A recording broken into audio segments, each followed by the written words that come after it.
Okay, now that we created this customizable water material, let me just go one more time over what we have. We have two parameters. We have a parameter called index of diffraction and a parameter called index of refraction constant that deals with how the objects behind the water surface will be refracted. We have two parameters here, the ripple speed and the UV tiling for your material or the water surface that dictates how the water surface ripples look like.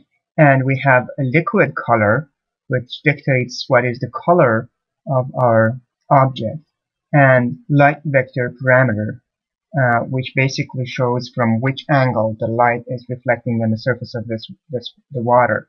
And all these would create this water object. Now I want to show you how you can actually use this material and instance it to create different kinds of material. So the material that I have here is called My Matte Water 01. This is the material.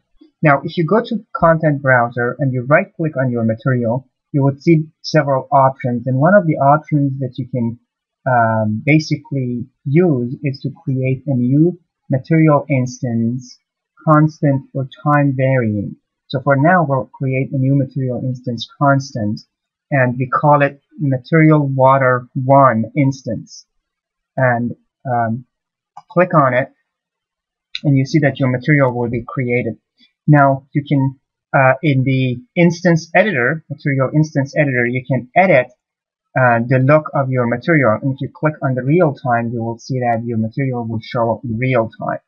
So the stuff that we have here for our materials, we have basically under the parameter groups, you have a texture parameter group. If you click on water cube texture parameter, you can apply different cube maps. Right now what we have is basically a cube map that had mountains on it. You may have different kinds of material instances that you can set up.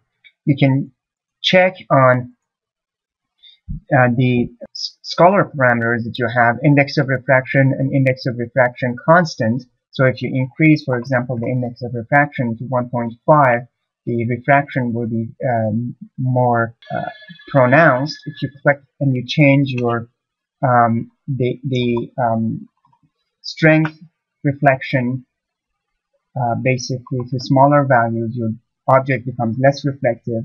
If you increase it, your object becomes more reflective. You can change the ripple speed. So for example, if you increase the ripple speed value, as you see here, your object ripples move faster. If you decrease it, the ripples on the surface of your water would decrease the speed. If you increase your tiling, the ripples become smaller here, as you see here. And so for example, if you wanted a larger area of water, you can increase the tiling, and if you wanted a smaller area or a much more basically zooming on the surface of your water, you can decrease this value. You can also change the vector parameter values. You have the light direction, and if you change this light direction, for example from RGB, if you change it to say 111, then the light direction would be different. So if I change it to 001, as you see, the light position is different now. You can change the light specularity, so if you wanted it to be yellower, see here, you can apply that color, and also you can change the liquid color. So for example, here the liquid is kind of bluish. Now you can add it, for example, make it reddish color. So your liquid will look differently with the color. And when you're satisfied with it, you close your material, and the instance that you have here is a different water surface. So let's now apply and put these two objects. Basically, let me just create two smaller cubes here. Okay, I created these two cubes, and then I placed two liquid surfaces. Actually, let's just choose the liquid surface that I created earlier, and by pressing Alt I can duplicate this surface, scale it down, and then place it on the surface of the first object, hold down Alt and place it on the surface of the second object, and then I can apply the two different materials to them. So select your first surface here, press F4 and choose from the material, go to your instance material browser and choose your material instance and apply it, and then go to the content browser, right click on your material, create a new instance, and let's call this material 2 instance, and then let's change the UV tiling. Let's increase it to about 20 or 30 here, and let's increase the speed to 2.5. Let's decrease the reflection strength to 89, and let's change the liquid color to a bright white color, and then save the material. And now we'll apply this material to the second surface that we created, and we'll create the lightings, and then we'll play the level. Now here is your first material, the material instance with the red color, smaller UV tilings and smaller speed, and this other material will be your white material with larger UV tilings, as you see, and larger and faster speeds. Now if we go to the material editor, to the content browser, double click on your material and change your tiling to 0.2, and then save your materials. Here's how the material now look like. The tiling was smaller, but you had a very fast pace. And of course the tiling here for this material is not really suitable for a small size. Now if you increase the size of your surface, alright, so here is now your larger surface with very small tilings. Now to modify this further, just go to the material that you created, material instance 2, increase the tiling, decrease the speed. Okay, now your material looks a little bit better. Alright, so basically here's how you can create different kinds of material. This is your original material.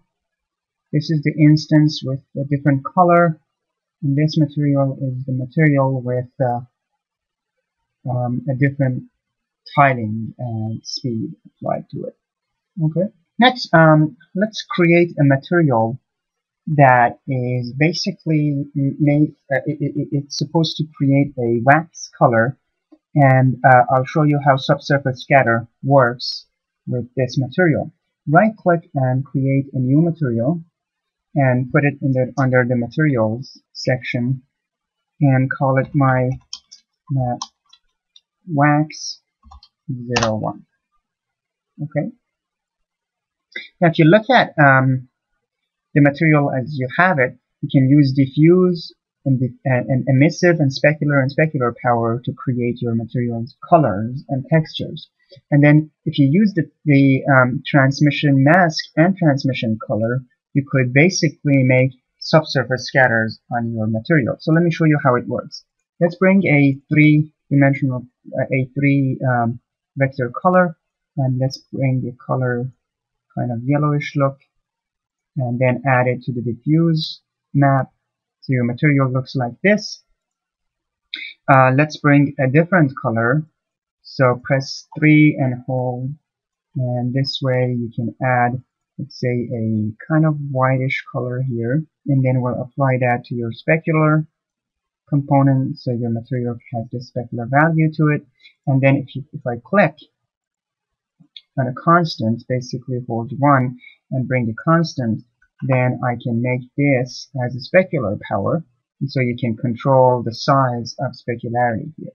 Now let me just bring all this up a little bit, and then let's bring a 3 vector, kind of like a reddish color like this, and then if you apply that to your transmission color, then this material with a transmission mask of 0.5 will basically shine inside. So the light goes inside and you see the inside of the material shining. Let's apply this to a cube. So let's create a small cube and let's place this cube somewhere on top here. And so here's how this material would look like under the light. Let's build the lighting. Okay, so here's how your object looks like. It's actually too high. Okay, I'll use the light mask in this case and I build my lighting. It'll take a while because now the light is tracing the light rays, the lighting, and calculating all of the light rays within the light mass importance volume to create a more kind of a global lighting for my material. Play this level. As you see, when the light hits the surface, on the surface that the light hits, I have the diffuse color. But on the other surface, when the light goes in, it shines as if the material is basically a little bit transparent to the light. Okay, the light basically transmits through the object, and so when it emits back from the object, it emits the diffuse and specular color, and when it goes inside the object, it shines inside. That's what is called a subsurface scatter. Right, so here's your diffuse color versus your specular color, okay, and subsurface scatter. Now, another way to set your material with the subsurface scatter setup is to completely create your own lighting. And what we do is that we call it a custom lighting. And I'll show you how it actually works. So right-click and create a new material. And under the materials, and I will call it my custom subscatter.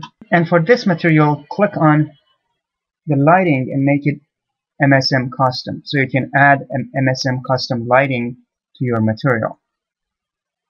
Okay, so and then hold down the color that you wanted to create. And so we had an orange, a yellowish kind of color for our object here. Okay, so set up the color. And the color of your material in the custom lighting, or basically what is called your diffuse, will be created by multiplying your color with the dot product of the light vector with a normal vector. And if your surface is basically made up of a spherical surface, the normal vector would be 0, 0, 1, which is 0 and 0 along the x and y surface, and 1 along the z axis of your surface. Or you can use a normal map, and I'll show you how it works. So let's bring a light vector. So go to vectors and bring the light vector here. That basically is where the light comes from. And then right click and bring a parameter, a vector parameter, and call it light direction and make it 0, 0, 1. So that is the z-axis. And then right click from the map components, bring a dot product, and bring this dot product, multiply the light vector with the normal, and when you multiply this, you need to clamp it. So, or you calculate the dot product, you need to clamp it. So bring a clamp expression from your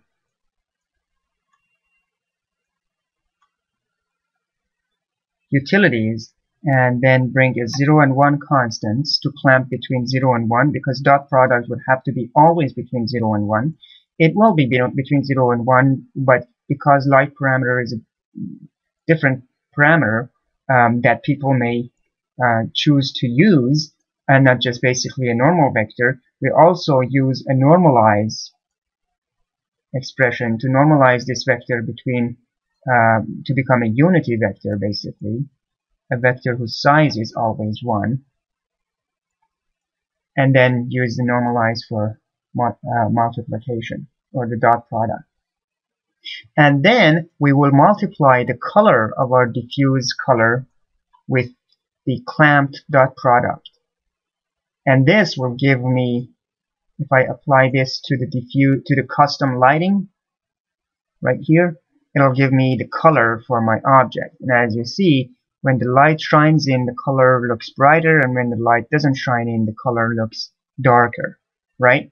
So this is how my light vector works for the diffuse. Now, if I had a normal map, like a texture down here, let me just bring a texture, a normal texture, for example, texture for wood.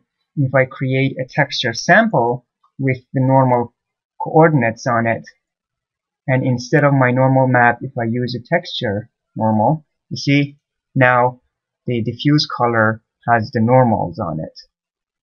So it gives me the three-dimensional look of my object. Okay, so for now I'll just use the light direction here. And if I change the light direction from 0, 0, 1, let's say make it 1, 0, 0.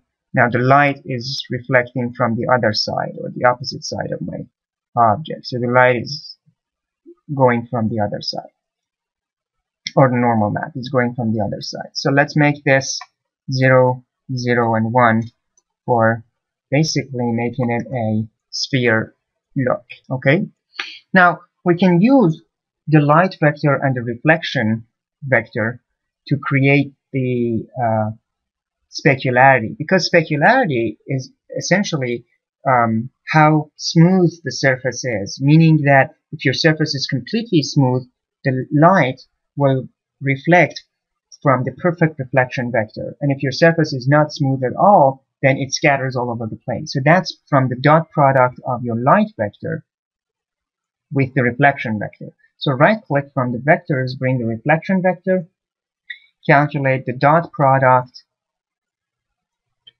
of your reflection vector and the light vector.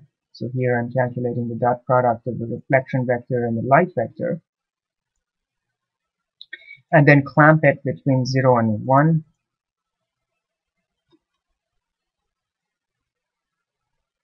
Okay, clamp this value between 0 and 1, and then multiply this value, or actually raise this value to the specular power. So bring a constant value, that would be your specular power, and let's make it 20. So we'll have a small reflective or specular highlight, and raise this to a power of the 20, and then multiply this with your specular color, which we used a whitish color. Okay, that would be the specular color,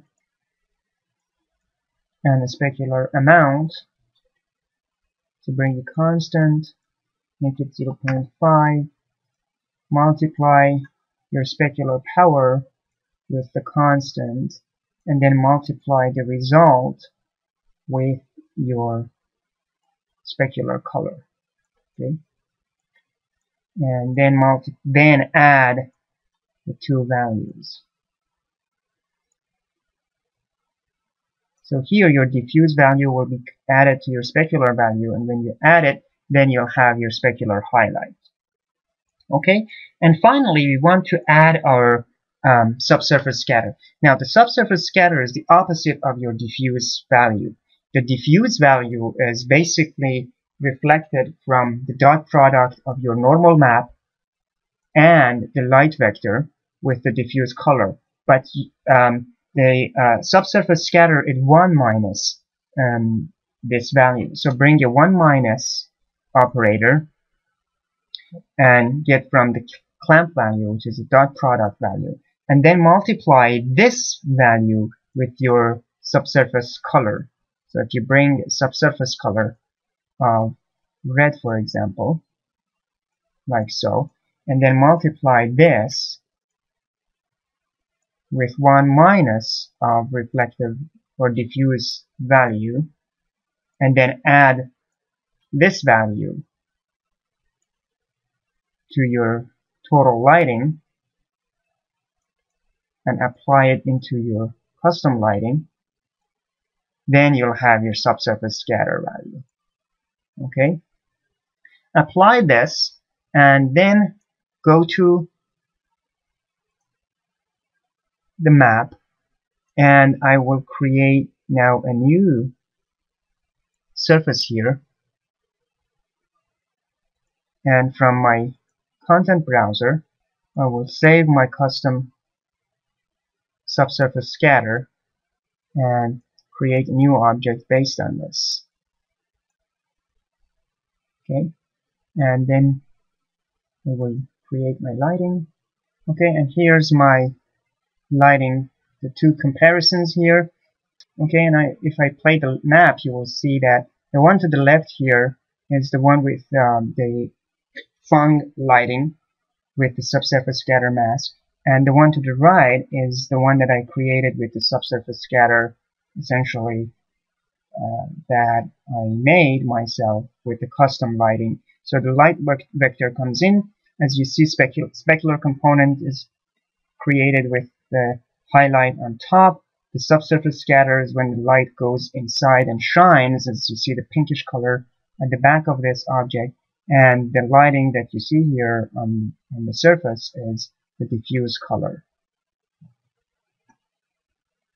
Okay, so the diffuse color, the subsurface scatter, which is the pinkish color that you see on the side, and my specular highlight. One thing to remember, actually to be careful about, if you apply your custom lighting object here and your material doesn't shine, the reason for it is because your light is not set to calculate the custom lightings.